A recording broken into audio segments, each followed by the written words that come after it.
साथियों, इसमें दो राय नहीं कि तनाव कई बीमारियों का जड़ है। आजकल दूसरा व्यक्ति किसी न किसी वजह से तनावग्रस्त है।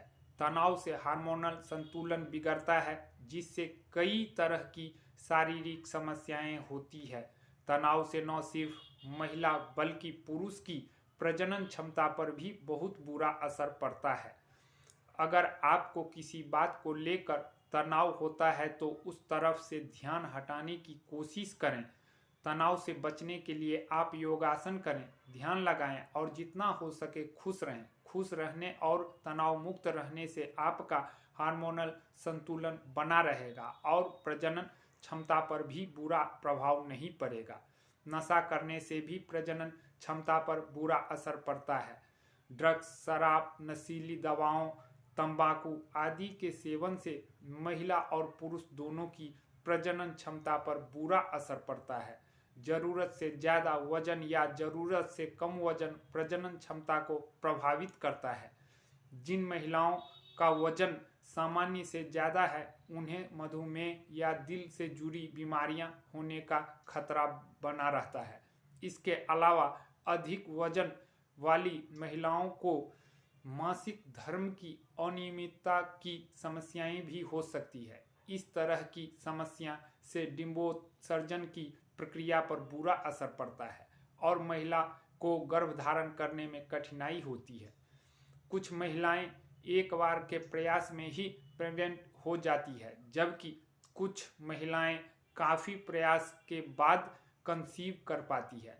तमाम कोशिशों के बाद भी प्रेगनेंसी न हो पाने से ज़्यादातर महिलाएं एक तरह के दबाव में आ जाती है।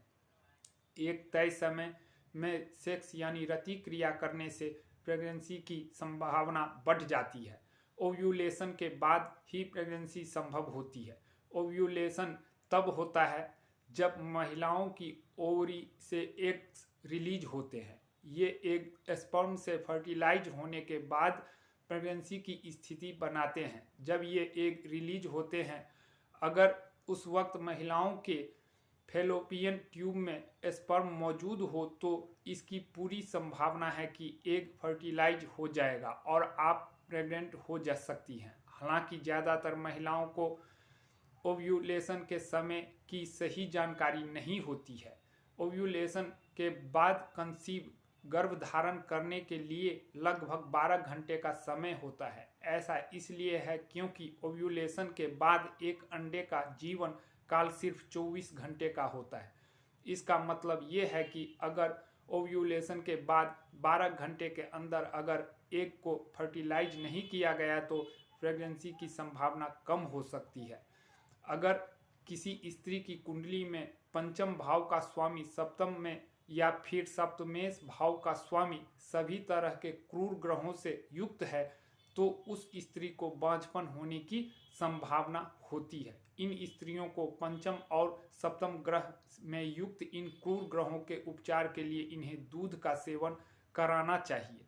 अगर स्त्री के पंचम भाव में राहु और उस पर शनि की दृष्टि है, साथ ही सप्तम भाव पर मंगल और केतु की नज़र है और शुक्र अष्टमेश हो तो स्त्री को संतान को पैदा करने में समस्याओं का सामना करना पड़ेगा।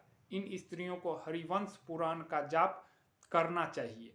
अगर स्त्री के सप्तम भाव में सूर्य और शनि नीच का हो तो उस स्थिति में भी स्त्री को संतान प्राप्ति में समस्याएं उठानी होगी। वैसे अक्सर दंपति को संतान न होने या विलंबता से होने का सारा दोष महिलाओं पर ही थोप दिया जाता है, जो उचित नहीं है।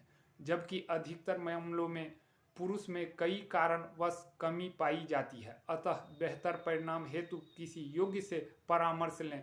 आप सभी का कल्याण हो। जय माता दी।